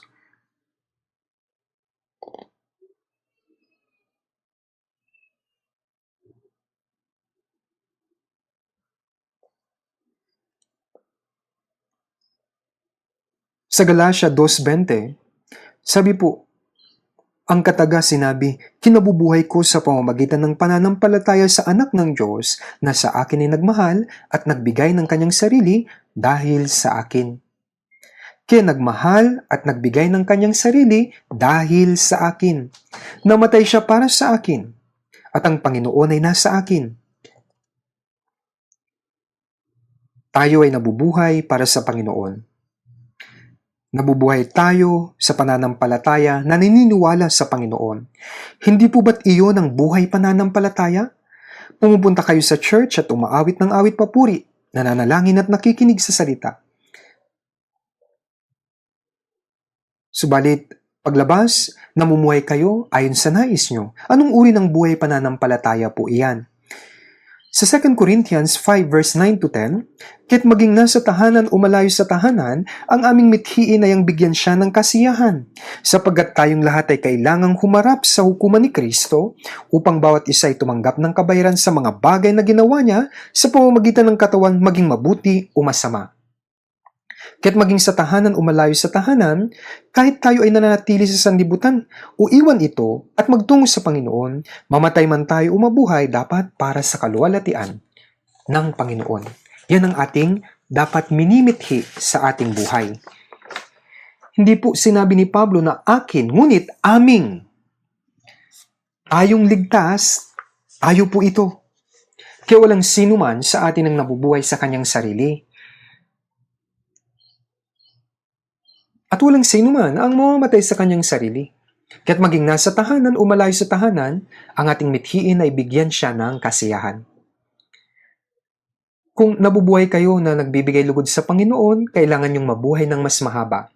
At kung ang inyong kamatayan ay makapagbibigay kasiyahan sa Panginoon, maaari na kayong mamatay. Ano po ang ikinatatakot ninyo? Tayong lahat ay mahahayag sa harapan ng Panginoon, sa harapan ng kanyang hukuman. Ang bawat taong ligtas ay hahatulan kung paano siya namuhay simula nung siya ay naligtas, hanggang sa araw na tumayo na siya sa Panginoon. Kung namuhay kayo ayon sa Espiritu, o namuhay ayon sa laman. Kung kayo ay namuhay para sa Panginoon o para sa sarili. Kung kayo ay sumunod o sumuway, ito ang kahatulan sa pagitan ng mabuti at masama, kung saan nakabase ang gantimpala. May ibang tao nagsasabi, kailangan ko ba talagang umupo sa bandang harapan? Okay lang kahit nasa likuran ako ng langit, at least ligtas ako. Sa palagay ko, hindi ko na kailangan ng gantimpala. Yan ang sinasabi nila. Hindi po. Pagsisisihan niyo po kapag nalaman niyo po ito o kung nasa langit na kayo. Maring sabihin niyo, kung alam ko lang sana nabuhay ako ng buong katapangan para sa Panginoon. Nabuhay sana ako para sa Kanya at hindi sa karuugan, hindi sa bagay ng sanlibutan. Kahit na panghinayangan nyo iyon, wala na po. Ang kaluwalhatian ay walang hanggan. Tandaan nyo po, sa Efeso chapter 5 verse 10 na inaalam kung ano ang kalugod-lugod sa Panginoon. Hanapin po ninyo kung paano ninyo mabibigang lugod ang Panginoon. Sa Hebrews 11 verse 5, sa pananampalataya, si Enoch ay dinalang paitaas. Ano pat hindi na niya naranasan ng kamatayan. Hindi na siya natagpuan sapagkat siya kinuha ng Diyos. Sapagkat bago siya dinalang paitaas, pinatutuhanan na ang Diyos ay nalugod sa kanya. Hindi lamang si Enoch ay naligtas sa pamamagitan ng pananampalataya, ngunit siya rin naman ay nakatanggap ng katibayan na siya ay naging kalugod-lugod sa Diyos sa pamamagitan ng kanyang pananampalataya. Kaya buhay siya na kinuha ng Diyos na hindi na naranasan ang kamatayan. Gaya ni Enoch, namumuhay tayo sa panahon na maaari na rin po nating makaharap ang Panginoon nang hindi na mamamatay sapagkat mararapture na tayo. Kahit na makaharap ninyo ang Panginoon pagkatapos niyong mamatay o habang kayo ay buhay pa, kahit na kayo ay buhay pa o patay na, hindi po ba dapat ninyong bigyang lugod ang Panginoon? Ito po ang dahilan kung bakit tayo nabubuhay.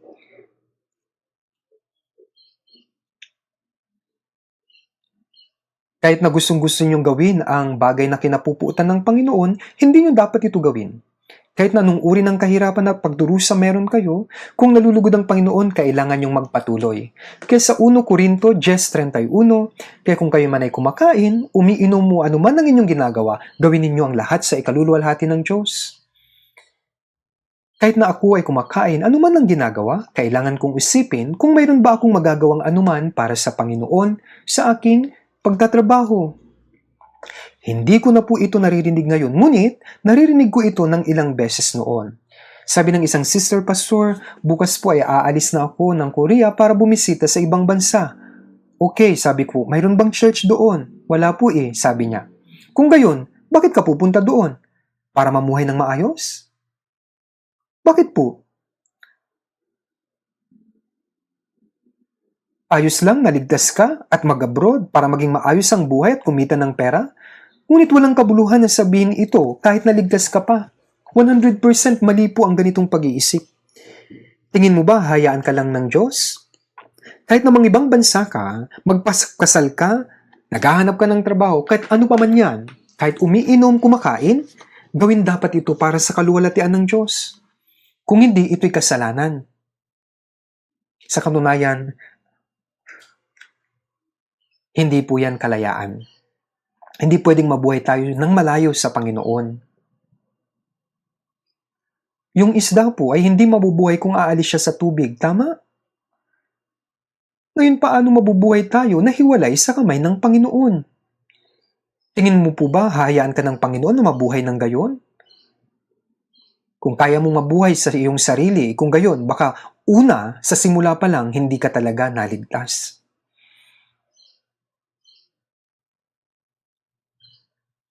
Kaya dapat po magbigay tayo ng kasiyahan sa Panginoon at maging gaya ng sinabi sa Lucas 15 verse 7 na magkakaroon ng higit na kagalakan sa langit dahil sa isang makasalanang nagsisisi kaysa 99 na taong matutuwid na hindi nangangailangan ng pagsisisi. Kaya nasisihan po ang Panginoon na tulungan ang mga makasalanan na makarating sila sa pagsisisi. At para makapagbigay tayo ng kasiyahan sa Panginoon ay dapat tayong gumawa upang akay ng mga makasalanang ito tungo sa Panginoon para sila'y maligtas. Kaya sabi sa Psalm 118 verse 17, hindi ako mamamatay kundi mabubuhay at ang mga gawa ng Panginoon ay isasalaysay. Ano bang dahilan kung bakit hindi tayo pwedeng mamatay kundi mabuhay? Mayroon pa kayong pagtingin? Mayroon pa ba kayong pagtingin sa sanlibutang ito? May gusto pa ba kayong makamit? Gaya ng mga makasanlibutang tao. Ang kayamanan, katanyagan at kapangyarihan sa sanlibutang ito ay mas mababa pa po kaysa mga laruang pambata.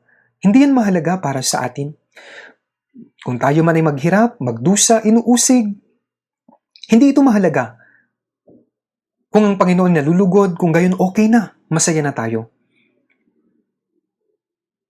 Sa awit sabi po, nasa puso ko si Jesus na Panginoon ko, ikaw lamang masaya na ako. Tama po ito, ang himnong ito. Ikaw lamang masaya na ako.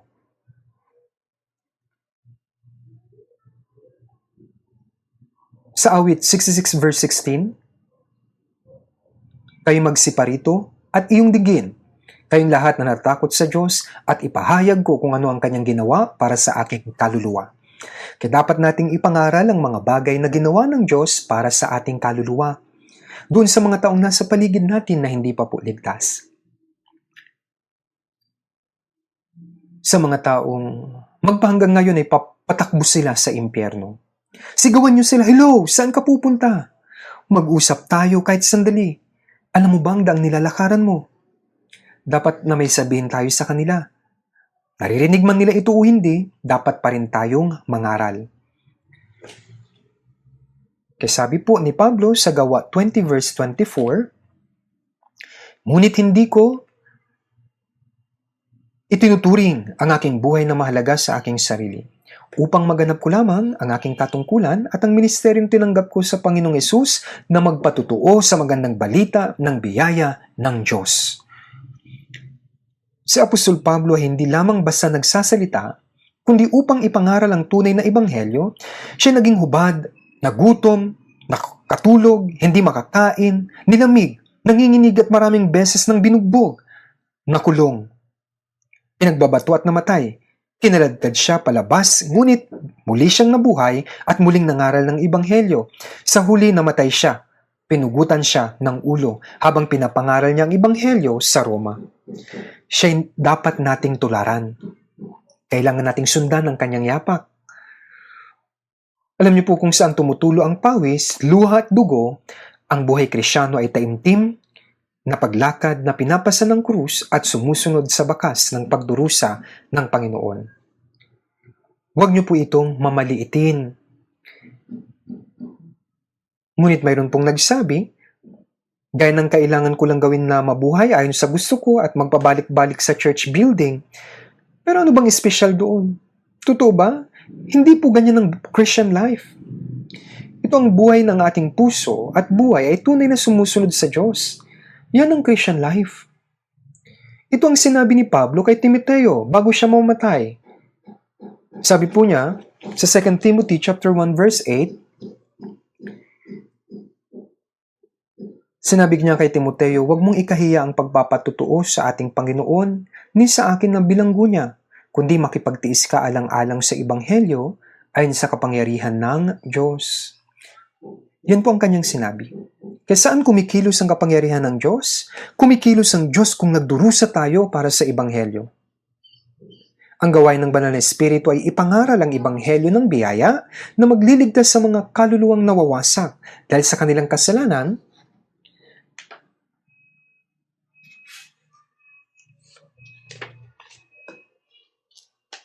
At ito po ay sa pamamagitan ng kamatayan ng Panginoong Hesus doon sa krus. Hindi maliligtas ang isang kaluluwa sa pamamagitan ng kanyang sarili, kundi ito ipinahayag sa pamamagitan ng sakripisyo po at pagdurusa ng mga unang nakaunawa, unang naligtas. Kasabi po, katotohanan ng sinasabi ko sa inyo, maliban ang butil ng trigo ay mahulog sa lupa at mamatay, ito ay mananatiling nag-iisa. Ngunit kung ito'y mamatay, ay nagbubunga ng marami. Ang Ebanghelyong natapos na ng Panginoong Hesus sa pamamagitan ng pagdurusa sa kanyang kamatayan doon sa krus ay ipinadala sa pamamagitan ng pagdurusa at sakripisyo ng mga ligtas na mananampalataya. At kung wala ito, ang Ebanghelyo po ay hindi maipapangaral.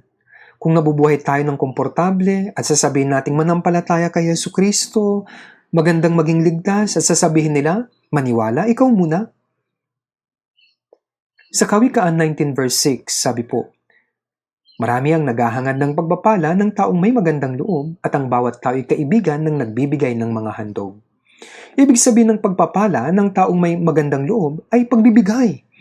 Upang maipangaral natin ang Ebanghelyo, dapat nating ibigay ang ating oras, material na bagay o anuman kung kinakailangan, maging ang ating sariling buhay. Sa pagbibigay, marami ang naghahangad ng pagpapala ng taong may magandang loob. Sabi sa Luke 16 verse 9, makipagkaibigan kayo para sa inyong mga sarili sa pamamagitan ng kayamanan ng kalikuan. Makipagkaibigan kayo sa taong papasok sa walang hanggang dako.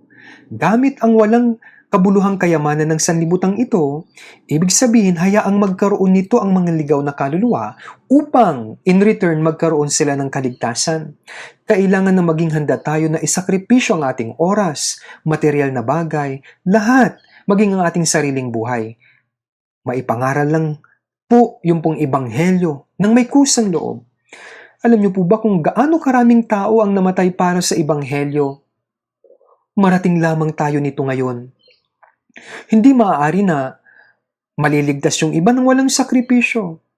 Hindi pwede. Hindi pwede ang pagsasawalang bahala, katamaran, pagiging makasarili. Alam niyo po, kumikilos ang Diyos sa pamamagitan ng sakripisyo. Gaya po ng ginawa ni Zinzendorf. Sa awit 116 verse 13 to 14, sabi, aking itataas ang saro ng kaligtasan at tatawag sa pangalan ng Panginoon. Tutuparin ko ang aking mga panata sa Panginoon sa harapan ng lahat ng kanyang bayan. Anong ibig sabihin nito? Ano po? Ang mga ligtas na banal ay hindi lamang pinupuri ang biyaya ng Diyos na magkakasama, kundi tinutupad din dapat nila ang panata sa harapan ng bayan ni Jehovah. Sa harap ng mga ligtas na banal at sa Diyos. Ngunit ano po ba yung panatang ito? Gaya ni Zinzendorf, O Diyos, mula ngayon ako'y mabuhay lamang para sa iyo. Dapat po tayong mangako at gumawa ng panata na kailangan nating magdesisyon na dapat nating tuparin ang panatang ito sa natitira nating buhay. Malapit na pong dumating ang Panginoon pero natatakot pa po ba kayo? Sa Sinaunang Roma, Ang mga Kristiyano ay sinunog ng buhay, o di kaya ay pinakain sa leon kahit na maaari lang nilang sabihin na hindi sila sumasampalataya kay Jesus. Simpleng tanggi lang mabubuhay sila.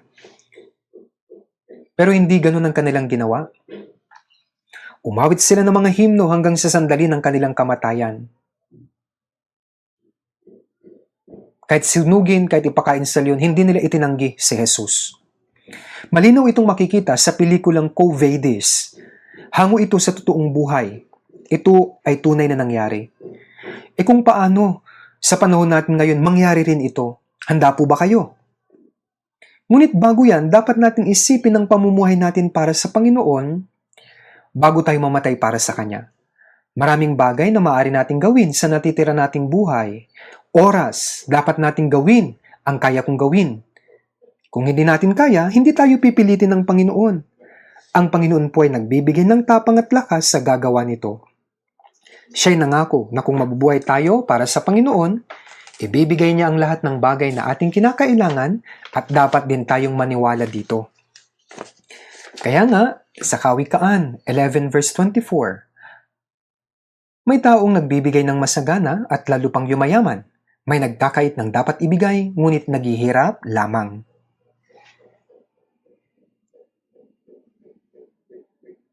Kung iniisip mo na mamamatay ka kung wala ka ng bagay na ito at pinanghahawakan nito, aalisin ito ng Diyos at mawawala ito sa iyo. Tandaan niyo po yan.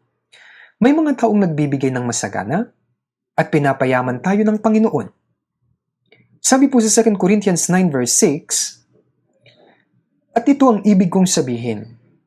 Ang naghahasik ng bagya ay mag-aani rin ng bagya, at ang naghahasik ng sagana ay mag-aani rin ng sagana. Kaya sakripisyo po ang paghahasik. Kung mas sigit tayong magsasakripisyo, mas maraming mabuborn again. Ngunit kung maliit ang sakripisyo, maliit na resulta lamang. At kung wala, wala ring mangyayari.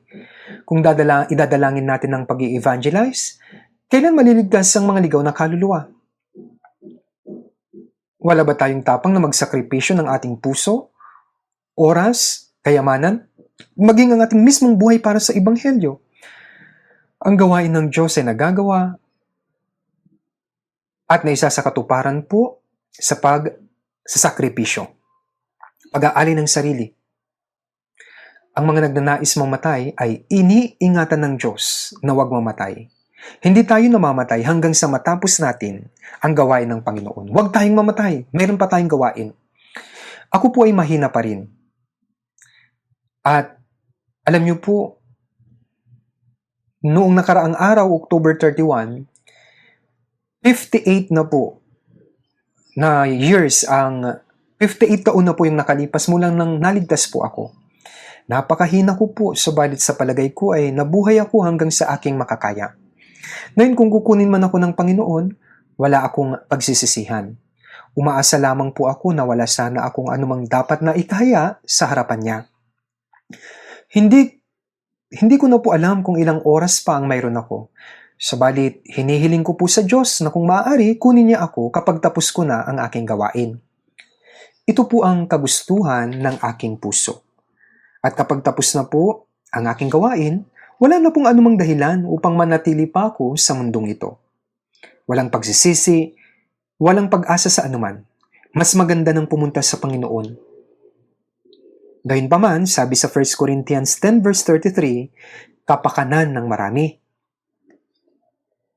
Yung kapakanan po ng marami upang sila'y maligtas. Huwag yung sariling kapakanan. Upang makapagligtas ng madaming kaluluwa, hindi dapat natin hanapin ang ating sariling kapakanan, kundi yung iba. Ibig sabihin po nito na kailangan po nating magsakripisyo para sa kanila. May isang bagay pa po akong dapat sabihin. Ang paraan upang masuklian pa ang biyaya ng Diyos ay sa pamamagitan po, panghuli na lang, ng pag-iibigan sa isa't isa. Gaya ng sinabi at ibinigay na utos ng Panginoon sa atin. Kaya masusuklian natin, lastly, ang kanyang mga biyaya sa pamamagitan ng pagmamahalan natin sa isa't isa. Sa John 13 verse 34 at 35, Isang bagong utos ang sa inyo ibinibigay ko na kayo magmahalan sa isa't isa. Kung paanong minahal ko kayo, magmahalan din kayo sa isa't isa. Sa pamamagitan nito, ay makikilala ng lahat ng mga tao na kayo ay aking mga alagad kung kayo may pag-ibig sa isa't isa. Kaya kung minamahal natin ang isa't isa, ito po ang ebidensya na tayo po ay ligtas at mga alagad ni Kristo. Ngayon pagkatapos na tayo ay maligtas, hindi na po tayo nag-iisa. Kaya sa Efeso 2:19, hindi na kayo mga dayuhan at banyaga, kundi kayo mga kapwa mamamayan ng mga banal at mga kaanib ng sambahayan ng Diyos. Sinabi po dito na tayo ay sambahayan na ng Diyos. Ang Diyos ay isang Diyos. Mga brothers at sisters na siyang sama-samang namumuhay at mabubuhay sa langit magpakailanman. Kaya dapat huwag magkaroon ng galit, inggit at away sa isa't isa. Sa mga magulang, napakahalaga ng kanilang mga anak. Alam niyo po ba kung ano ang makapagpapaligaya sa magulang? Ang mga magulang ay masaya kapag nakikita nila ang kanilang mga anak na nagmamahalan. Nasisiyahan po sila. Gayunpaman, kapag ang mga anak ay nag-aaway-away, nasasaktan po nila ang puso ng kanilang magulang. Ang Diyos ay parang ganun din po. Sa 1 John chapter 5 verse 1, ang sinumang sumasampalataya na si Jesus ay siyang Kristo ay ipinanganak ng Diyos, at ang bawat umiibig sa magulang ay umiibig din naman sa anak. Kaya ang pag-ibig sa iyong kapatid ay pag-ibig din po sa Panginoon. Malinaw po ito. Kaya sa unang 1 chapter 4 verse 20, kung sinasabi ng sino man iniibig ko ang Diyos at napupot sa kanyang kapatid, siya ay sinungaling sapagkat ang hindi umiibig sa kanyang kapatid na kanyang nakikita ay hindi maring umibig sa Diyos na hindi niya nakita. Ang Diyos po ay hindi nakikita, tama po? Sa 1 John 4:12, walang nakakita kailanman sa Diyos. Kung tayo nag-iibigan sa isa't isa, ang Diyos ay nananatili sa atin at ang kanyang pag-ibig ay nagiging sakdal sa atin. Kaya kapag iniibig po natin ang isa't isa, ang Diyos ay kasama natin at ang pag-ibig ng Diyos ay lubusang na isa sa katuparan ng higit at higit pa sa atin. Kaya nagiging isa po tayo dahil sa pag-ibig na ito. Saan man tayo pumunta, madami pong mga kapatiran sa church. Sila na mga naligtas sa pamamagitan ng dugo ng Panginoon, silang mga pupunta sa langit at mabubuhay ng magkakasama magpakailanman. Subalit bakit tayo nag-aaway-away? Bakit nagagalit tayo sa isa't isa? Hindi man lamang nagsasabi ng hello minsan. May galit. Tama po ba ito? Kung ito ay tama, sabihin niyo po sa akin. Ito po ay isang seryosong bagay.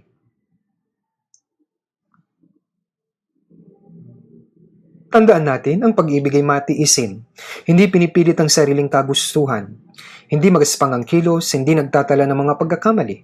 Pinapasan nito ang lahat ng bagay, pinaniniwalaan ang lahat ng bagay, inaasahan ang lahat ng bagay, tinitiis ang lahat ng bagay. Kaya ang pag-ibig mula sa pagiging matiisin hanggang sa tinitiis ang lahat ng bagay. Bakit? Sinabi ko po sa inyo na maging matiisin dahil maging ang mga Kristyano ay mayroon ding mga problema at may mga bagay na hindi talaga natin kayang pagtiisan.